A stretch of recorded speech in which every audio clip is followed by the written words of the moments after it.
Hello, I'm here to talk to you today about love and what it can mean to you. Does it mean the idea of a typical romance from a high school sweetheart, if you believe in that sort of thing?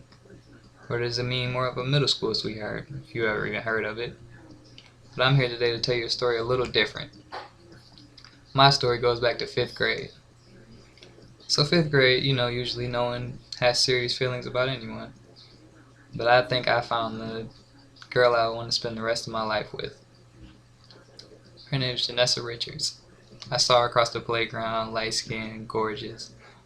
Instantly fell in love with her big brown eyes. So in church, because I was in a Catholic school, we had to go to mass every so often. We'd always hold hands and things like that. And she was my first real girlfriend, would you say? And so I wind up, she's talking to me, and it was around the time that President Bush was getting elected for the second time. And she told me that her mother said that if Bush got elected again, she would move to Canada. And so she told me this. And so I went to a different school. So I had imagined she went to Canada. 6th grade rolls around. I keep living. 7th grade, I keep going. Then 8th grade, the emergency, keep going. Then I get to high school, and Facebook becomes a trend. So of course, you know who I go look at. So I search her name. I find her. She goes to Wall Lake Western. She didn't move to Canada at all. And so I continue to look, keeping my distance, send her a few messages, trying to see if she would talk to me. Things weren't going so well. She had a number of relationships, this and that. And so whenever I see a status or anything that looked like she was having trouble, I send her a message. Hopefully she'd give me a shot.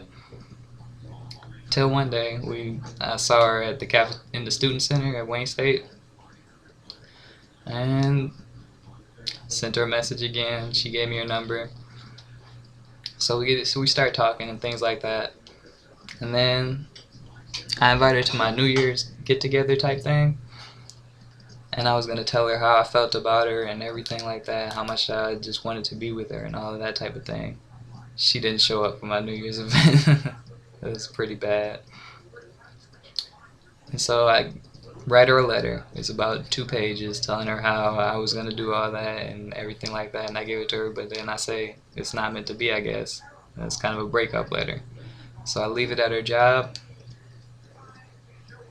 She calls me a couple days later, and she's willing to talk to me again. So we start talking again.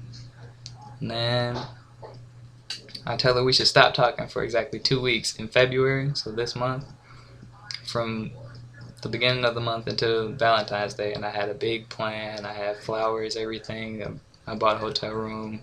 We went out to a party with her friends, went somewhere with my friends. We did a few nice things. I bought her flowers. We went to brunch the next morning. Things like that. And she fell in love, needless to say. So I went Valentine's Day and cooked her dinner. I cooked steaks, mashed potatoes, things like that at her place. And I asked her to be my girlfriend. She made me wait 3 days to give me her answer. And by the time I received her answer, of course it was yes. She couldn't. Needless to say. So, currently it's a year later pretty much, right now. And we're still together. I plan to get married, have kids hopefully. And I think I've truly found true love. And I think that age is not a requirement on finding true love. I think it's what you find in your heart that you believe to be what you want. And I was dedicated for what I wanted, so I went out and I got it.